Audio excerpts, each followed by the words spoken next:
Hi students, welcome to SR Academy. First mid term டெஸ்ட்டுக்கு எல்லாரும் ஆர்வமாக படிச்சுட்டு இருப்பீங்க அப்படின்னு நம்புகிறேன்.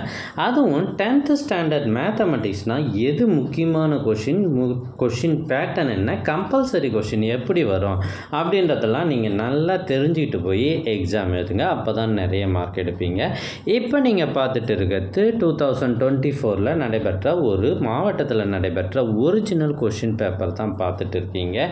இது தேனி மாவட்டத்தில் நடைபெற்ற ஒரிஜினல் கொஷின் பேப்பர். இந்த கொஷின் பேப்பரில் இருக்கிறது எல்லாமே ரொம்ப ரொம்ப முக்கியமான கொஷின்ஸு. ஸோ கவனிங்க, உங்களோட புக்கு கிட்டத்தட்ட 370 பக்கங்கள் கொண்டது மேத்ஸ் புக்கு. இந்த புத்தகத்தில் 1600 கணக்குகள் இருக்குது. எல்லா கணக்கையும் போட்டு பார்க்குறதுக்கு அல்லது எல்லா கணக்கையும் நடத்துகிறதோ ரொம்ப ரொம்ப ரொம்ப சிரமமான விஷயம். அப்புறம் எப்படி சார் மார்க் எடுக்கிறது அதானே.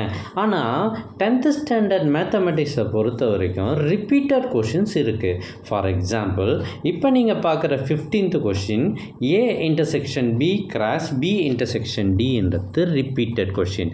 அதே போல் 16ல் F ஆஃப் G ஆஃப் Hன்னு இருக்குது பாருங்கள், அதுவும் ரிப்பீட்டட் கொஷின். ஸோ இது மாதிரியான ரிப்பீட்டட் கொஷின்ஸை எப்படி தெரிஞ்சுக்கிறதுனா, இதுக்கு முன்னாடி நடைபெற்ற கொஷின் பேப்பர்ஸை நீங்கள் ரிவைஸ் பண்ணாலே போதும், கட்டாயமாக நீங்கள் நிறைய மார்க் எடுக்கலாம். எங்ககிட்ட பல்வேறு மாவட்டங்களில் ஏற்கனவே நடைபெற்ற ஒரிஜினல் கொஷின் பேப்பர்ஸ் நிறையவே இருக்குது. இதெல்லாம் உங்களுக்கு வேண்டுமா? அதுக்கு நீங்கள் செய்ய வேண்டியது, முதல்ல நம்ம சேனலை சப்ஸ்கிரைப் பண்ணுங்கள், அதுக்கப்புறம் கமெண்ட் ஓப்பன் பண்ணுங்கள். ஃபஸ்ட் கமெண்ட்டில் உங்களுக்கு தேவையான லிங்க் இருக்குது. தேர்வுகளில் வெற்றி பெற்று அதிக மதிப்பெண் பெற வாழ்த்துக்கள்.